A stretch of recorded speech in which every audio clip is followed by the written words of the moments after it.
there's kind of four components to it. There's a regular bicycle frame, and then you have some sort of motor that's attached to either one of the wheels or both of them. So in my case, I attached it to the front wheel. And then you have a battery, which powers the motor, and a controller. So a controller system that includes a little computer and something like a throttle to give you the human interface component. And so the neat thing about electric bikes is that they're not a new technology. It's actually the high-density lithium-ion batteries that have made them possible. The reason why they have huge potential is that they go quite a bit faster than a regular bike. A normal person can put out somewhere around 1 or 2 horsepower when they're cycling. The electric bike motors can go from anywhere from half a horsepower all the way up to 3, 4, even 5 horsepower. So you can imagine the impact of multiplying the torque that you have by as much as 5 times. And what that allows me to do is go almost as fast as the cars on the road, somewhere around 50 kilometers per hour. That makes a huge difference as a cyclist because it allows you to take the full lane and to function more like a car.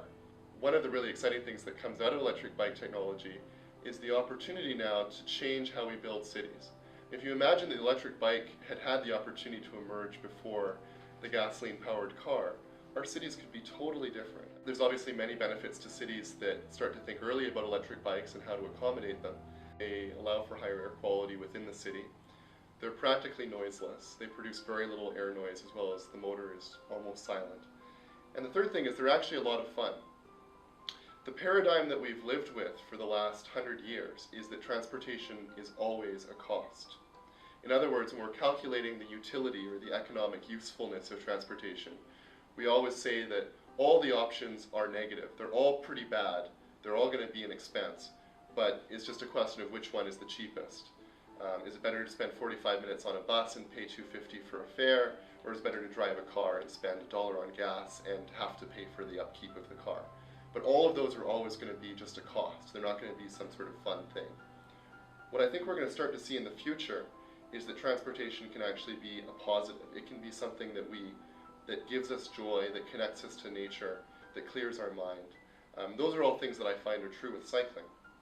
But I think the perfect example is downhill skiing. People do that purely for pleasure, and they're willing to spend money on it.